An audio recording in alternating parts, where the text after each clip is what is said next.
Imagine stepping into a bustling forest. You feel the cool air, hear the rustling leaves, and smell the damp earth. This environment shapes your experience. Media ecology suggests media function as environments too.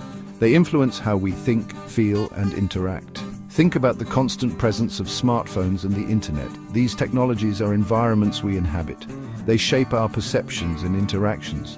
Media ecology urges us to understand this influence. It helps us navigate media environments consciously. Just as the forest influences its creatures, media shapes us. It shapes our understanding of the world and ourselves. Media ecology helps us recognize this powerful influence. By understanding media as environments, we become more critical consumers. The field of media ecology emerged in the mid-20th century, pioneered by scholars like Marshall McLuhan and Neil Postman. These thinkers recognized the profound impact of electronic media, particularly television, on society. They argued that to understand these changes, we needed a new way of thinking about media. McLuhan, a Canadian philosopher and professor, is often considered the father of media ecology. He coined the famous phrase, "The medium is the message." This statement highlights how each medium, from print to television to the internet, has its own unique characteristics. These characteristics, in turn, shape the content delivered and how audiences receive it. Neil Postman, an American media theorist and cultural critic, further developed media ecology. He explored the social and cultural consequences of different media technologies. Postman argued that each medium creates a particular symbolic environment that influences our values, beliefs, and ways of understanding the world. We often think of media as neutral channels for information. However, media ecology argues that media are not passive conduits. They actively shape the information they convey and influence how we interpret it. Just like a painter chooses specific colors and brushstrokes, media shape our perception of reality. Consider the difference between reading a news story in a newspaper and watching it on television. The newspaper presents information in a linear text-based format. This encourages critical analysis and reflection. In contrast, television relies on visual imagery, sound, and emotional appeals. It often prioritizes immediate impact over in-depth analysis. Social media platforms offer another example. Algorithms curate content based on our past behavior and preferences. This creates filter bubbles that limit our exposure to diverse perspectives. Understanding how different media function and their potential biases is crucial for navigating today's complex media landscape. One of McLuhan's most enduring contributions is the phrase, "The medium is the message." This statement often sparks confusion, but its meaning is profound. McLuhan argued that the medium itself, not just the content, shapes society. Think about the electric light bulb. It transformed society by extending the day. The medium of electric light revolutionized our lives. Similarly, the internet reshaped communication and commerce. Understanding each medium helps us grasp its broader effects. Section 5. The Global Village, Connecting the World. McLuhan also coined the term global village to describe the shrinking world brought about by electronic media. He predicted that instant communication technologies like television and the internet would connect people across geographical boundaries.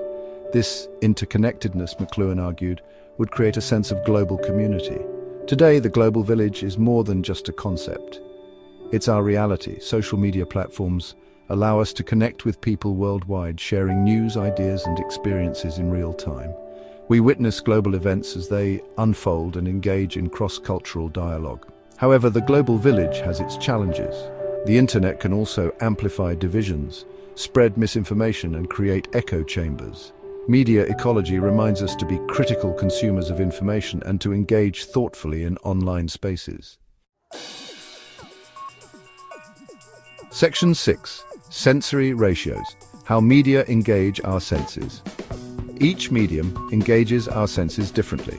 Media ecology explores these sensory ratios to understand how different media shape our perceptions. For example, print media, like books and newspapers, primarily engage our sense of sight. They require focused attention and encourage deep reading and critical thinking. On the other hand, television and film engage both our sight and hearing. They often rely on visual spectacle, music, and quick cuts to hold our attention. This can lead to a more passive mode of consumption. Social media platforms present a mix of text, images, videos, and audio. They often encourage multitasking and rapid information processing. This can make it challenging to engage in deep thought and reflection. Understanding how different media engage our senses can help us become more aware of their potential impact on our cognitive processes. Section 7. Extensions of ourselves. Media's impact on human experience. McLuhan argued that media are not merely tools, they are extensions of our senses and faculties. For example, the telephone extends our voice across distances, the telescope extends our vision to the stars, and the computer extends our memory and processing power. These extensions, while beneficial, also come with trade-offs. The automobile extends our ability to travel, but it also contributes to traffic congestion and pollution. Social media extends our social circles, but it can also lead to social comparison, FOMO, and a decline in face-to-face interactions. Media ecology encourages us to consider both the benefits and drawbacks of media technologies as extensions of ourselves. By understanding how media shape our experiences, we can make more informed choices about how we integrate them into our lives. Section 8. Conclusion: Navigating our media landscape. Media ecology provides a valuable framework for understanding the pervasive influence of media in our lives. By recognizing media as environments, we can become more conscious of how they shape our perceptions, values, and behaviors.